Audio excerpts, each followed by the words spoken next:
10 truck অস্ত্র মামলা থেকে সাবেক স্বরাষ্ট্র প্রতিমন্ত্রী বাবর সহ 7 আসামি খালাস। উলফা নেতা পরেশ বড়ুয়ার সাজা কমিয়ে যাবজ্জীবন। টঙ্গীতে সাদ ও জুবায়েরপন্থীদের সংঘর্ষে নিহত 3, ইজতেমা ময়দান ও আশপাশের সভা সমাবেশ নিষিদ্ধ।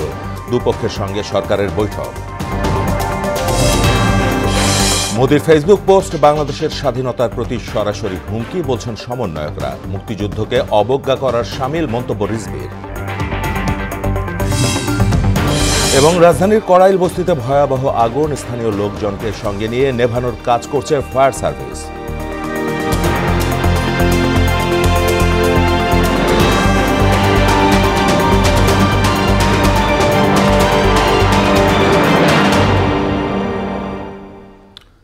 আসসালামু আলাইকুম, সবাইকে মোহনা সংবাদে স্বাগত। শুনছিলেন শিরোনাম, সঙ্গে আছি মাহমুদ হোসেন। এবার বিস্তারিত। বহুল আলোচিত 10 ট্রাক অস্ত্র চোরাচালানের মামলায় সাবেক স্বরাষ্ট্র প্রতিমন্ত্রী লুৎফুজ্জামান বাবর সহ 7 আসামিকে খালাস দিয়েছেন হাইকোর্ট। এছাড়া উলফার সামরিক কমান্ডার পরেশ বড়ুয়ার সাজা কমিয়ে মৃত্যুদণ্ড থেকে যাবজ্জীবন দণ্ড দেওয়া হয়েছে। বুধবার বিচারপতি মোস্তফা জামান ইসলাম ও বিচারপতি নাসরিন আক্তারের সমন্বয়ে গঠিত হাইকোর্ট বেঞ্চ এ রায় ঘোষণা করেন। কাজী পাপ্পুর রিপোর্ট। 2004 সালে চট্টগ্রামের ইউরিয়া সার কারখানার জেটিতে খালাসের সময় বিপুল পরিমাণ অস্ত্র জব্দ করে আইন শৃঙ্খলা রক্ষাকারী বাহিনী, যা 10 ট্রাক অস্ত্র মামলা নামে পরিচিত। জানা যায়, চীনের তৈরি এসব অস্ত্র ও গোলাবারুদ সমুদ্রপথে আনা হয় ভারতীয় বিচ্ছিন্নতাবাদী সংগঠন উলফার জন্য, যা সীমান্ত পেরিয়ে ভারতে যাওয়ার কথা ছিল। এই ঘটনায় দায়ের করা মামলায় 2014 সালের 30 জানুয়ারি তৎকালীন বিএনপি জামাত জোট সরকারের শিল্পমন্ত্রী মতিউর রহমান নিজামী, স্বরাষ্ট্র প্রতিমন্ত্রী লুৎফুজ্জামান বাবর, ডিজিএফ এর ডিজি রেজ্জাকুল হায়দার, এনএসআই এর ডিজি আব্দুর রহিম, উলফা নেতা পরেশ বড়ুয়া সহ 14 জনের ফাঁসির রায় দেন চট্টগ্রামের বিশেষ ট্রাইব্যুনাল 1। বিচারিক আদালতের রায়ে 10 বছর পর ডেথ রেফারেন্স ও আপিল শুনানি শেষে 14 আসামির মধ্যে 7 জনকে খালাস দেন উচ্চ আদালত। মৃত্যুদণ্ডের সাজা কমিয়ে 10 বছর কারাবাস হয়েছে 6 জনের। আর উলফা নেতা পরেশ বড়ুয়াকে মৃত্যুদণ্ড থেকে দেয়া হয় যাবজ্জীবন কারাদণ্ড। 14 জনের ভিতরে 7 জনকে খালাস দিয়েছেন, 6 জনকে 10 বছরের সাজা দিয়েছেন এবং 1 জনকে যাবজ্জীবন সাজা দিয়েছেন। এরই প্রেক্ষিতে এই মামলা আজকে নিষ্পত্তি হলো। আর যাদের 10 বছরের সাজা হয়ে গেছে, তারা ট্রায়াল চলা অবস্থায় এযাবৎকাল যতদিন কাস্টডিতে ছিলেন, এটি তাদের সাজার মেয়াদ থেকে বাদ যাবে। মামলার রায়ে উঠে আসে রাষ্ট্রপক্ষের আইনজীবী, তদন্ত সংস্থা ও গোয়েন্দাদের ব্যর্থতা। সঠিক তদন্ত হয় না, এটা একেবারে দৃশ্যমান, apparent from the face of the record, as because যে এগুলো কোত্থেকে আসলো, কারা আনলো এবং কোথায় যাবে সে সম্বন্ধে কোনো কিছুই নাই। সঠিক তদন্ত যদি না হয়, আপনার ক্রেডিবল এভিডেন্স যদি কালেক্ট করতে না পারে, তাইলে আলটিমেটলি তো বিচার একটা কোর্টে রায় হতে পারে, কিন্তু আলটিমেটলি তো এটা থাকবে না। তিনি রাজনৈতিক উদ্দেশ্যের ভিকটিম, শিকার, এবং তার বিরুদ্ধে সুনির্দিষ্ট কোনো তথ্য প্রমাণ কেউ হাজির করতে পারেনি। মৃত্যুবরণ করা জামায়াতের তৎকালীন আমির মতিউর রহমান নিজামী এবং এনএসআই এর সাবেক ডিজি আব্দুর রহিমকে মামলার রায় থেকে বাদ দেওয়া হয়। কাজী পাপ্পু, মোহনা সংবাদ, ঢাকা। টঙ্গীতে বিশ্ব ইজতেমার মাঠ দখল নিয়ে মাওলানা সাদ ও জুবায়েরপন্থীদের সংঘর্ষে 3 জন নিহত হয়েছেন। আহত হয়েছেন শতাধিক মুসল্লি। গতরাতে সংঘর্ষের পর ঘটনাস্থলে সেনাবাহিনী ও বিজিবি মোতায়েন করা হয়।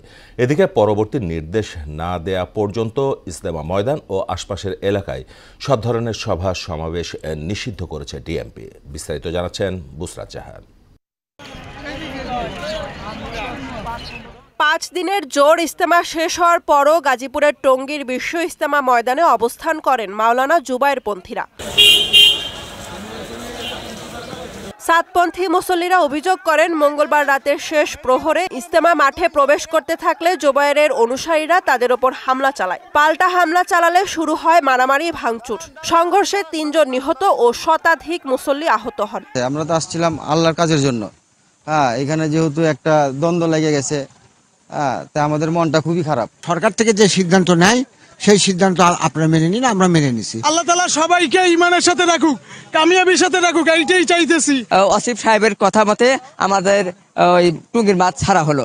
দুপক্ষের সংঘর্ষের ঘটনায় ঢাকা ময়মনসিংহ মহাসড়কে বন্ধ হয়ে যায় যান চলাচল। এতে দুর্ভোগে পড়েন হাজার হাজার যাত্রী। আহতদের টঙ্গী সহ আশেপাশের বিভিন্ন হাসপাতালে ভর্তি করা হয়। বেশ কয়েকজনকে আনা হয় ঢাকা মেডিকেল কলেজ হাসপাতালে। এখানে দুই পক্ষের হাতাহাতির ঘটনায় ঢাকা মেডিকেল চত্বরে মোতায়েন করা হয় সেনাবাহিনী। কিছু ভাই শহীদ হন, হ্যাঁ, এবং কিছু ভাই এবং হাজারের অধিক এরকম আহত হন। পুরো ইজতেমার ময়দানে লাঠি সোটা এবং দেশীয় অস্ত্র নিয়ে তারা আমাদের মাদ্রাসার ছাত্র এবং ওলামায়ে কেরাম এবং সাধারণ মানুষের উপর আঘাত করে। উদ্ভূত পরিস্থিতিতে টঙ্গী ইজতেমা মাঠ এলাকায় সেনাবাহিনী ও বিজিবি মোতায়েন করা হয়। পরে উভয় পক্ষকে মাঠ ছাড়ার নির্দেশনা দিয়ে ইজতেমা ময়দানের 3 কিলোমিটার এলাকায় মিছিল ও সভা সমাবেশ নিষিদ্ধ করে পুলিশ। মেট্রোপলিটন আইনের 30-31 ধারা বলে যে 3 কিলোমিটার মধ্যে ইজতেমা ময়দানে 3 কিলোমিটারের মধ্যে কোনো সমাবেশ হবে না, অস্ত্রশস্ত্র লাঠি বিস্ফোরক দ্রব্য নিয়ে কেউ চলাচল করবে না, 2 এর অধিক ব্যক্তির কোনো সমাবেশ এখানে ঘটবে না এবং লাউড স্পিকারে কোনো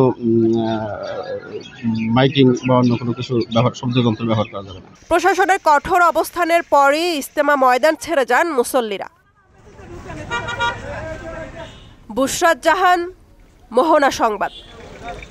দর্শক, ইজতেমা ময়দানের আরও খবর জানাতে আমাদের সঙ্গে যুক্ত হচ্ছেন সহকর্মী শামীম আহমেদ রাজু। ইজতেমা ময়দান ও আশপাশের এলাকায় তো সব ধরনের সভা সমাবেশ নিষিদ্ধ করেছে ডিএমপি। তো এই বর্তমানে ইজতেমা ময়দানে কি মুসল্লিরা অবস্থান করছেন নাকি তারা ইজতেমা ময়দান ত্যাগ করছেন? সবশেষ খবর আমাদের জানাবেন।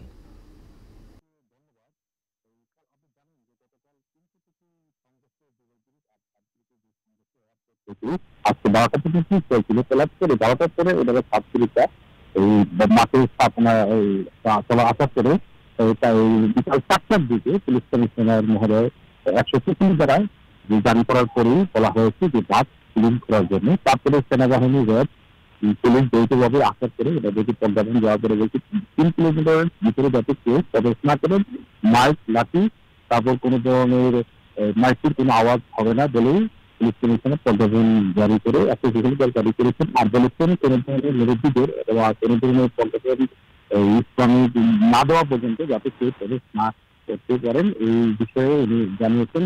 আর আমরা পুলিশ কমিশনার নাজমুল ইসলামের সাথে কথা বলেছি, উনি বলেছেন যে তিনি দুর্নীতি হবে না।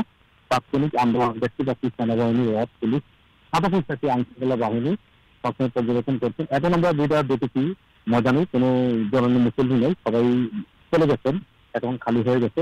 নিরাপত্তার জন্য সবসময় তৎপর আছেন। এই থেকেও আমার কাছ থেকে টঙ্গী সর্বোচ্চ।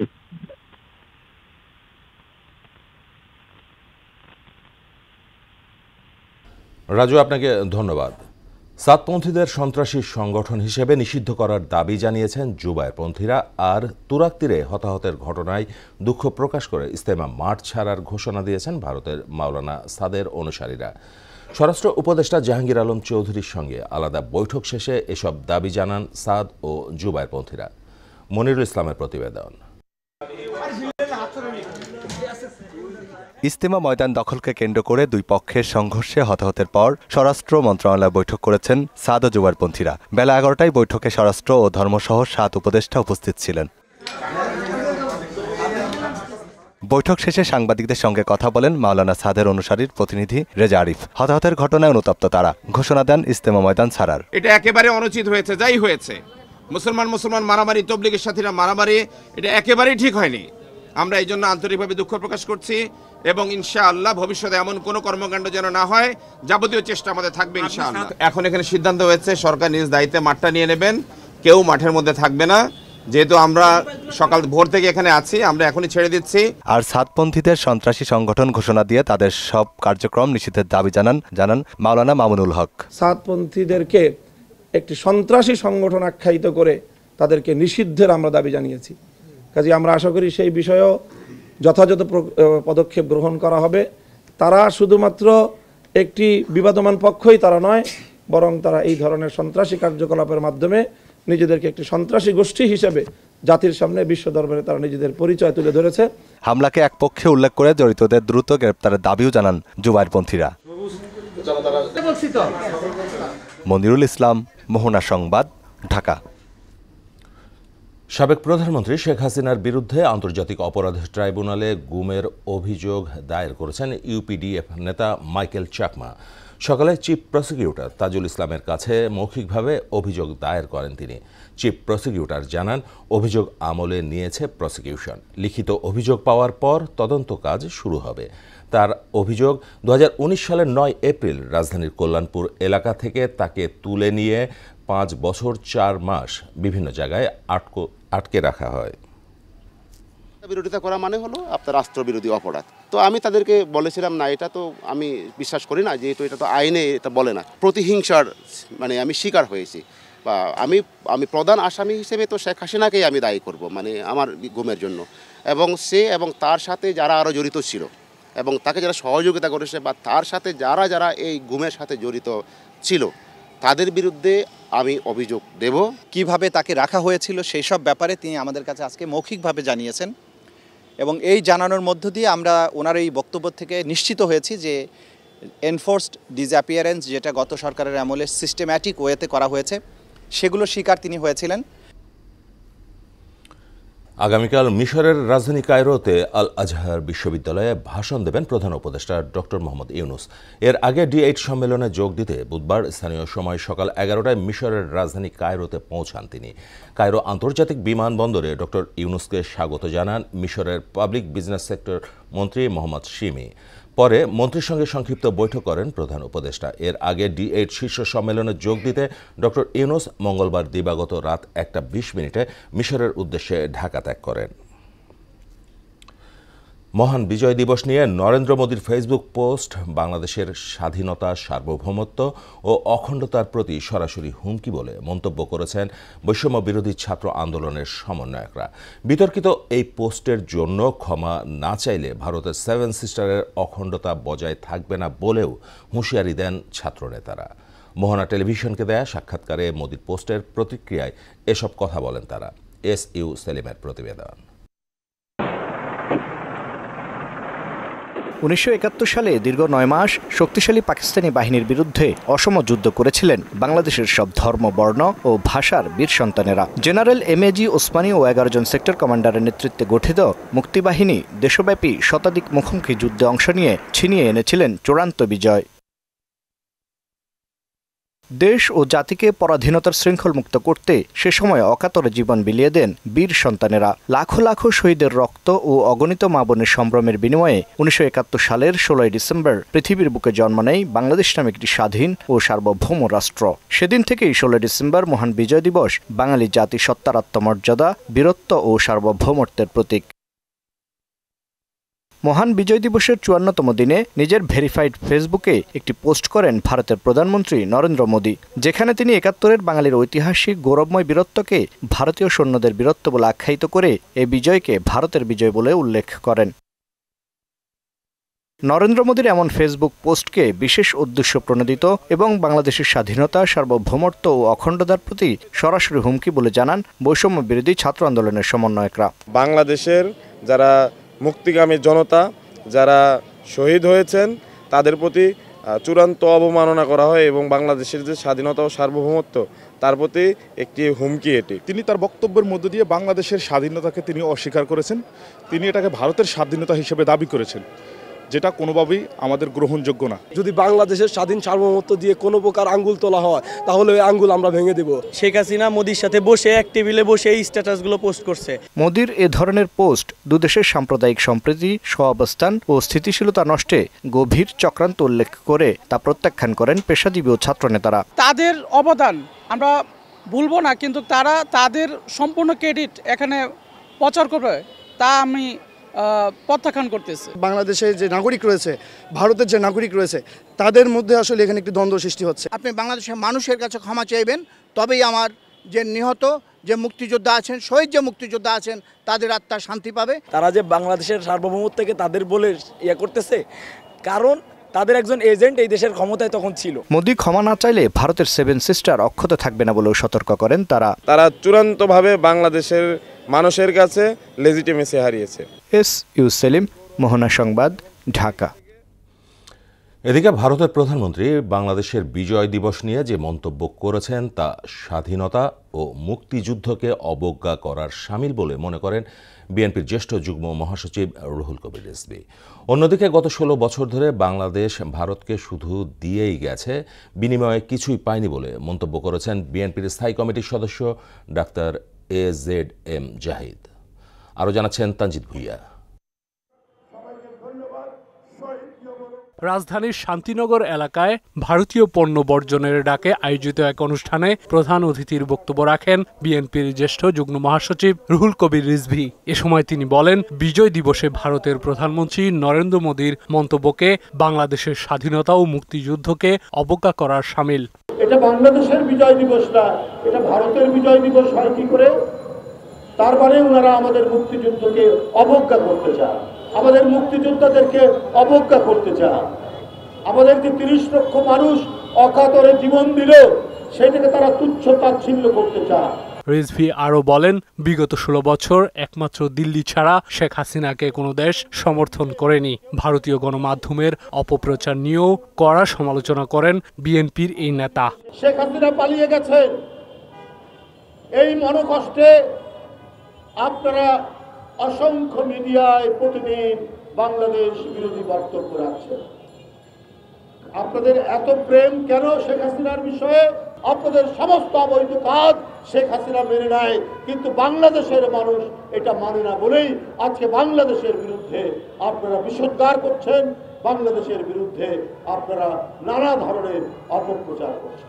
নির্বাচন নিয়ে প্রধান উপদেষ্টা আর প্রেস সচিবের বক্তব্যের মধ্যে গরমিল রয়েছে বলে মন্তব্য করেছেন বিএনপির স্থায়ী কমিটির সদস্য doctor AZM Zahid Hossain. Press ক্লাবের সামনে এক প্রতিবাদ সমাবেশে তিনি এসব কথা বলেন। অন্তর্বর্তীকালীন সরকার নিজেরা ঠিক করুন কে কোন কথা বলবেন, দায়িত্ব নিয়ে বলবেন।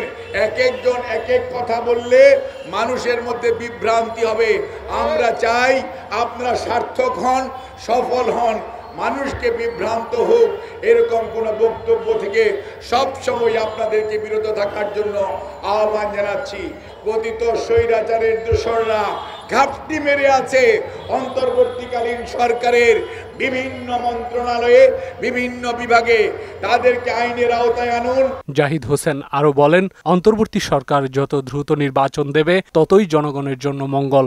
নিজেদের ক্ষমতায় থাকা প্রলম্বিত করা যাবে না, জনগণের মনের ভাষা বুঝার চেষ্টা করুন। তানজিদ ভুইয়া, মহড়া সংবাদ, ঢাকা।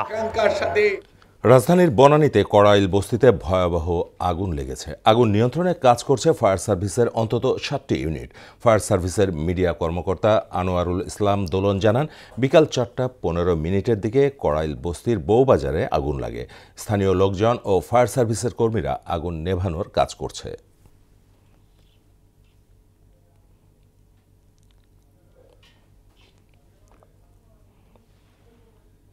মানুষের হয়রানি কমিয়ে সঠিক ব্যবস্থাপনায় ভূমি সমস্যার সমাধানের তাগিদ দিয়েছেন ভূমি মন্ত্রণালয়ের সিনিয়র সচিব ASM সালেহ আহমেদ।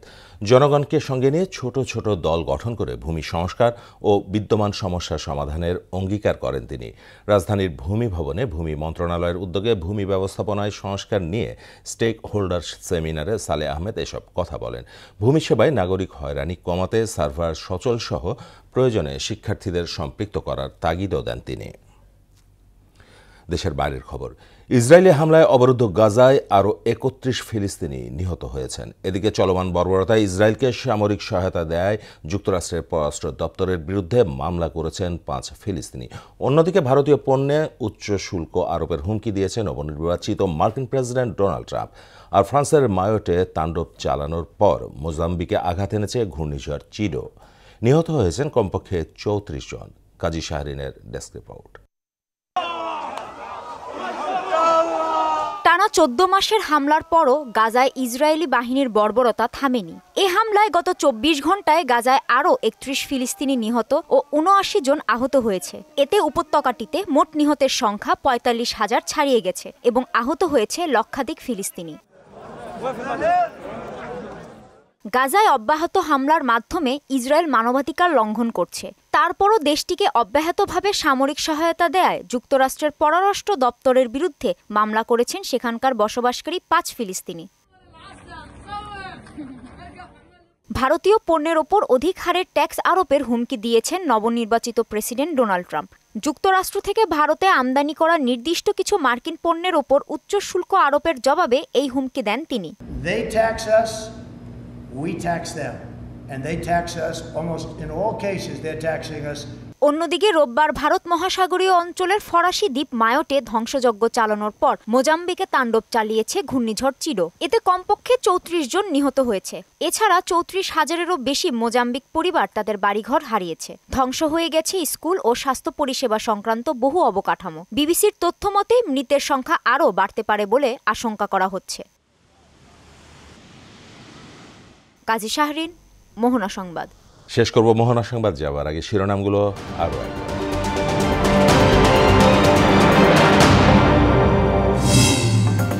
10 ট্রাক অস্ত্র মামলা থেকে সাবেক স্বরাষ্ট্র প্রতিমন্ত্রী বাবর সহ 7 আসামি খালাস। গুলফান নেতা পরেশ বড়ুয়ার সাজা কমিয়ে যাবজ্জীবন।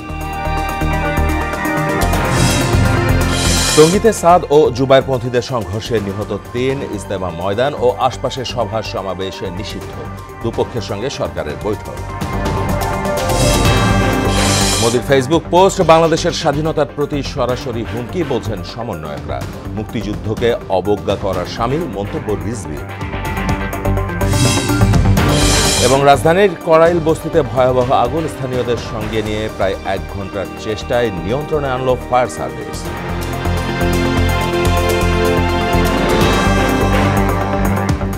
এই ছিল মোহনা সংবাদ। পরবর্তী সংবাদ রাত 9টায়। এর আগে সন্ধ্যা 7টায় দেখবেন সংবাদ এক নজরে। মোহনার সবশেষ খবর জানতে ভিজিট করুন www.mohana.tv। সংবাদ দেখতে পারেন ফেসবুক ও ইউটিউবে। এতক্ষণ সঙ্গে থাকার জন্য সবাইকে